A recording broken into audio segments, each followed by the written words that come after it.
നമസ്കാരം, പ്രവാസി മലയാളിയിലേക്ക് സ്വാഗതം. ഇന്ന് ഇന്റർനാഷണൽ നേഴ്സ് ഡേ ആണ്. നമുക്കറിയാം, കൊറോണ മൂലം ആകെ ദുരിതത്തിലായ ലോകത്തിന്റെ ഏക പ്രതീക്ഷ അതാണ് നേഴ്സുമാർ. ഭൂമിയിലെ മാലാഖമാരാണവർ. ഈ ഒരു ദിനത്തിൽ ഏറെ ദുഃഖകരമായ ഒരു വാർത്തയാണ് പങ്കുവയ്ക്കുന്നത്. ഇസ്രായേലിലെ അഷ്കലോണിൽ ഹമാസ് നടത്തിയ ഷെല്ലാക്രമണത്തിൽ മലയാളി യുവതി കൊല്ലപ്പെട്ടതായി റിപ്പോർട്ട്. ഇടുക്കി കീരിത്തോടി സ്വദേശിയായ നേഴ്സ് കാഞ്ഞിരം താനം സന്തോഷിന്റെ ഭാര്യ സൗമ്യ സന്തോഷാണ് കൊല്ലപ്പെട്ടത്. ഇസ്രായേലിലെ അഷ്കലോണിൽ കെയർടേക്കറായി ജോലി ചെയ്തു വരികയായിരുന്നു യുവതി. ആക്രമണത്തിൽ മറ്റൊരു ഇസ്രായേൽ യുവതിയും കൊല്ലപ്പെട്ടിട്ടുണ്ടെന്നാണ് വിവരം. സൗമ്യ കൊല്ലപ്പെട്ടതായി ബന്ധുക്കൾക്കാണ് ആദ്യം വിവരം ലഭിച്ചത്. ഇന്നലെ വൈകിട്ട് 5:30 കീരിത്തോട്ടിലുള്ള ഭർത്താവുമായി ഫോണിൽ വീഡിയോ കോൾ ചെയ്യുന്നതിനിടെ ഇസ്രായേലിലെ ഗാസ അഷ്കലോണിൽ സൗമ്യ താമസിക്കുന്ന വീട്ടിൽ ഷെൽ പതിക്കുകയായിരുന്നു. ഇതിന് പിന്നാലെ ഭർത്താവിന്റെ വെളിപ്പെടുത്തൽ ഏവരെയും കണ്ണീരിലാഴ്ത്തുകയാണ്. തന്റെ ഭാര്യയെ പുകപടലങ്ങൾ വിഴുങ്ങുന്നത് കയ്യിലെ മൊബൈൽ സ്ക്രീനിൽ കണ്ടു നിന്നതിന്റെ ഞെട്ടലിലാണ് സന്തോഷ്. വീഡിയോ കോളിൽ സംസാരിച്ചു കൊണ്ടിരിക്കവെയാണ് പെട്ടെന്ന് വലിയ ശബ്ദത്തോടെ എന്തോ സൗമ്യയുടെ സമീപത്തേക്ക് പതിച്ചത്.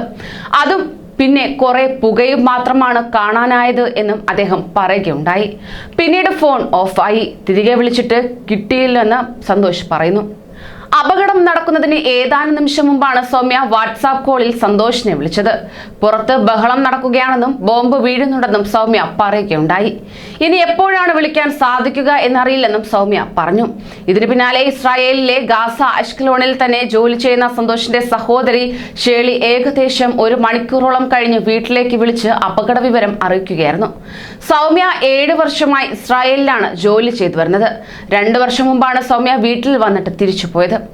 അതേസമയം ഹമാസിന്റെ നേതൃത്വം നൽകുന്ന ഗാസ മുനമ്പിലെ പാലസ്തീൻ തീവ്രവാദ ഗ്രൂപ്പുകൾ ചൊവ്വാഴ്ച മുഴുവൻ തെക്കൻ ഇസ്രായേലിന് നേരെ വൻതോതിൽ റോക്കറ്റ് ആക്രമണം നടത്തിയിരുന്നു. ഇതിനിടെയാണ് അഷ്കലോണിൽ ഒരു മലയാളി ഉൾപ്പെടെ 2 സ്ത്രീകൾ കൊല്ലപ്പെടുകയും ഡസൻ കണക്കിന് പേർക്ക് പരിക്കേറ്റതായുമുള്ള വാർത്തകൾ പുറത്തു വന്നത്. ഇതേ തുടർന്ന് ഇസ്രായേൽ ശക്തമായി തിരിച്ചടി നടത്തി. തിങ്കളാഴ്ച വൈകുന്നേരം ആരംഭിച്ച ഗാസ തീവ്രവാദ ഗ്രൂപ്പുകളുമായുള്ള പോരാട്ടത്തിൽ ഇസ്രായേലിലെ ആദ്യത്തെ മരണമാണ് ഇന്ന് റിപ്പോർട്ട് ചെയ്തത്. ഇസ്രായേൽ പ്രദേശത്ത് 100 കണക്കിന് റോക്കറ്റുകളാണ് ഇന്ന് പതിച്ചത്.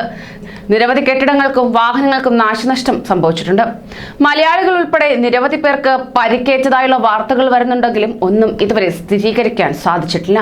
അതിനാൽ തന്നെ ഏറെ ആശങ്കയിലാണ് പ്രവാസികൾ ഏവരും. കൂടുതൽ പ്രവാസി വാർത്തകൾക്കായി ഈ ചാനൽ സബ്സ്ക്രൈബ് ചെയ്യൂ.